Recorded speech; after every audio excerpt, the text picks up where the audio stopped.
Okay, John the Van Guy having fun again in the rain. So we've got a nice canopy up there now, which allows me to do all this fun work. Okay, today, issue was apparent head gasket blown. Standard bubbles in the coolant. I'd already replaced the head gasket on this engine, A series 1098 engine. Not a bad job. I've done videos on that, and used well seal on the gasket just to seal it. Okay, well, the other day I was driving along and everything was going fine, and then suddenly I had this horrible noise. I thought, oh, that's odd. It's very odd. Horrible noise coming from the engine. And when I looked at the coolant reservoir, there was bubbles coming up. I thought, oh no! Head gasket blown again. Would you believe it? Maybe I should have had the head skimmed. Anyway, so fearing the worst, I ordered another kit from ESM. It worked out about £14, just arrived. And what happened was, when I started to go near the head, I found I got a horrible, some sort of air pressure or blowing up from about here. And it seems when you actually looked, and where's the torch?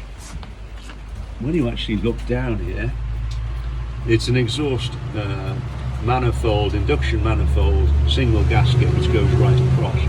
You could actually see a small gap just about here, and it was blowing up from there. So that would explain the horrible noise and the air pressure, but would it explain the bubbles in the coolant? No. Anyway, the long and short of it was I ordered a modified gasket. What was it? Smith. You can get them on eBay. He sells them for about £6. Very good. And so that came. I put that on, and but I was still a bit worried about the bubbles in the coolant. I couldn't see how that would affect the coolant. Anyway, sure enough, put everything back together again, and lo and behold, I still had bubbles in the coolant. Worried to think that, well, maybe I've got it wrong again. Maybe it is the head gasket after all.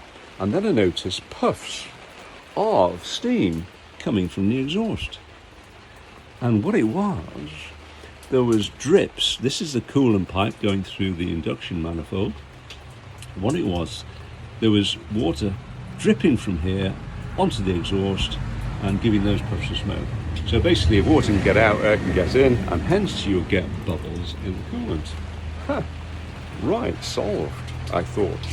So tightened all that up, and yes, there was, for a start, for a minute it stopped, then started again. I thought, maybe it is the head gasket after all.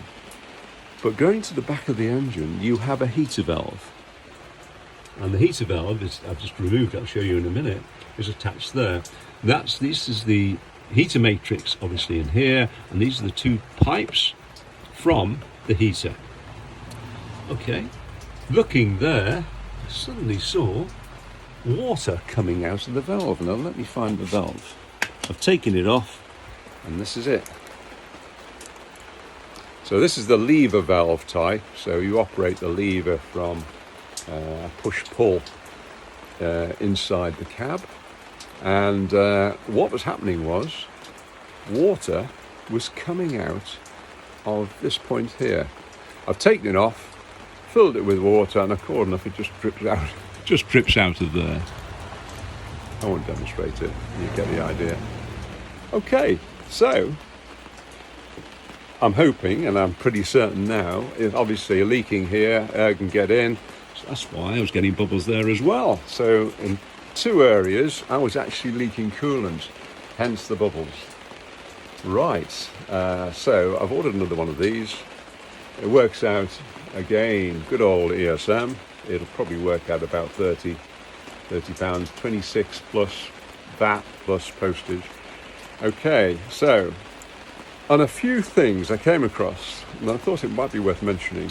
if you're working on these cars, it's good to have some AF sockets and tools. Most of the socket sets nowadays are obviously metric. Okay, I've got this brilliant Halfords Advanced kit, and I love it to bits. But don't throw away your smaller Halfords Advanced kit. That one, which has actually AF sockets in it. And thank goodness I've still got that, because I still go back to that. And look, what you'll find is, let me start. I found to get this thing off, you'll find there are two nuts. Can you just see that? Two nuts holding that on. This back one is a bit difficult to get to. That's why I took the rocker box cover off. To take the rocker box cover off, it's quite simple. You've got these from the... Now these are, I found, I think they're, what was it, 5/8. They're 5/8. A 19 metric or 18 metric won't fit them. So you need a 5/8 socket to actually get those off for a start. Okay. But what about these little bolts? Actually, this actually came off with a nut. That'll go back again, which hold a heater valve on. What size are those? Well, by faffing around, I found they're actually 7/16. And 7/16 is roughly equivalent to an 11. So you might get them off with an 11. I think I've got that right. But obviously, it's best to have the correct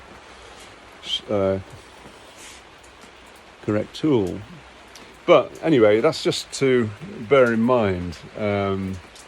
It's very handy to have, and you need them really. AF sockets and AF spanners, and then on the original, I think this is the 200 kit, you have them. So don't throw away that old kit. It still come in very useful. This is all metric, beautiful as it is, and you'll probably need more than that to actually sort this out. So I've ordered another one of these, probably about £30 for the SM, and I'm waiting for that to arrive. So I will fit it and see what happens. Hopefully this will sort all my problems out, and it looks very much like it wasn't a head gasket after all. Thank goodness.